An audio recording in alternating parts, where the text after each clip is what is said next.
Hey guys, this is Mel B from Agnes Dora by Mel B. Although most of you watching this will probably be a training video for you. So I'm Melissa Smith. Nice to meet you. Thanks for watching. This is kind of a weird location for a video. You will also hear snoring in the background. Yep, that's my 3-year-old.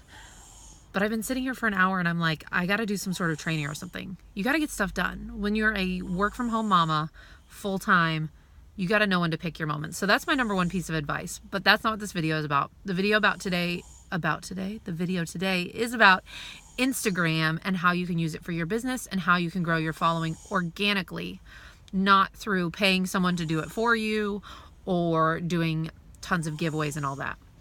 So I have a lot of people ask, how have you grown your following? And how do I direct those people and those followers to my Facebook group or my website so that I can actually make sales off of it? Because we want to use an Agnes and Dora or other direct sales Instagram as a way to funnel people to where we make money, right? I mean, Instagram's fun. It's fun to have followers and check it out. But my main point of being there, obviously, is to make money, right? So I've tried a few different ways. I've been really after Instagram for about a year.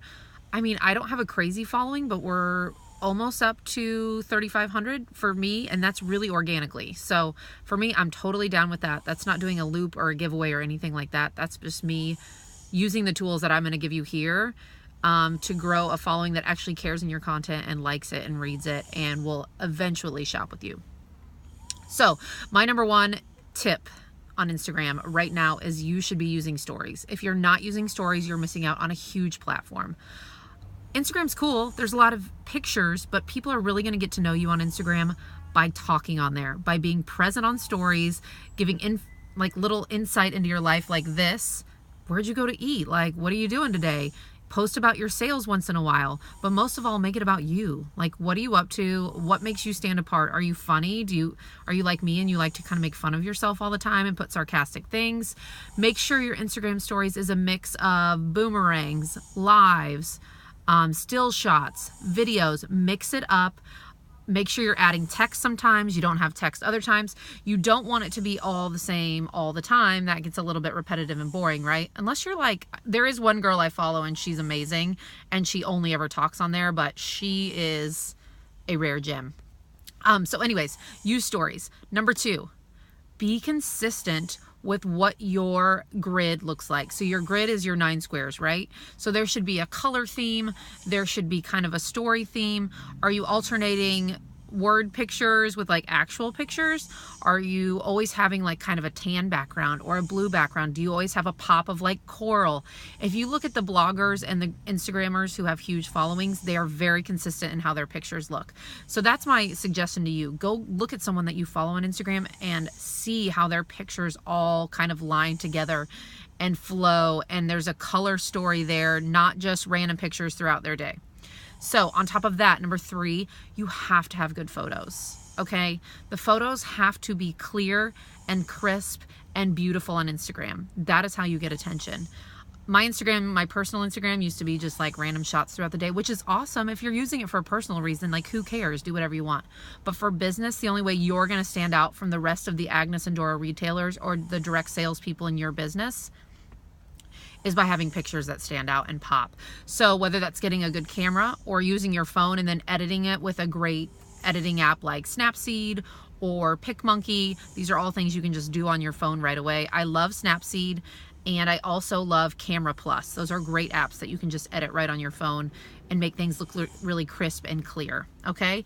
And if you're gonna use Instagram filters, be consistent. So each time you post, make sure you're using the same filter so it looks very consistent across the board, okay? Hopefully that makes sense. I just went out and bought a camera because I'm ready to invest in that, and I wanna have that beautiful kind of blurry background. So anyways, I'm getting into photography now to kind of take it up a notch. But start with your camera on your phone, get some editing apps, and make it look really nice. And then last but not least, a really great way to get followers is to follow other people. So there's one method out there where you can just follow 100 random people a day and then unfollow them the next day. I used to do that. I don't like it. None of those people interact with me. I don't think they really care what I'm doing. That's just getting like the followers to get followers. I don't really care about that. That doesn't translate into sales for me. That's like having a bunch of people in your Facebook group but none of them are shopping. What's the point? So I have a new way that I learned from someone Gary V, who he's like a genius. Look him up on YouTube when it comes to Instagram, or follow him on Instagram. But what he said to do is every day look up, is it 10 hashtags that you love that are relevant to your business. So search. So for like me, that's like boho style. I mean, look at me. I'm wearing a freaking fur and I'm dying of heat exhaustion. So I'll search hashtag boho style. The top 9 posts, I will click on each of them and I will comment and like them and maybe follow that person. And I'll do that for 10 different hashtags each day. So I've now commented on 90 photos and now I'm forming relationships. And you guys, this really works. I have seen way more followers who are actually interested in what I'm doing and who will then comment and like on my photos than when I did the old way. So I would really, really ask you to try that first. If you can't do not like 90, that's fine. You know, start with 20 or 30 a day. But just do it. Just try it and give like feedback on people's photos that is actually meaningful. Not just like, ooh, love the outfit, or, oh, you're, you know, so cute, love the feed. No, put like something that's an actual couple of sentences like, oh, you look so beautiful. Your family looks amazing. Thank you so much for spreading your inspiration. Like the photo. And believe me, it will come back in droves. So follow those tips. That'll really help build your Instagram. We have a little someone waking up back here. Again, I'm Mel B, Melissa Smith. Subscribe below if you love this info. We'll have a lot more training coming up. Thanks for watching. If you have any questions, you can email me or find us on our Facebook group or Instagram below. And have a great day, guys. Bye.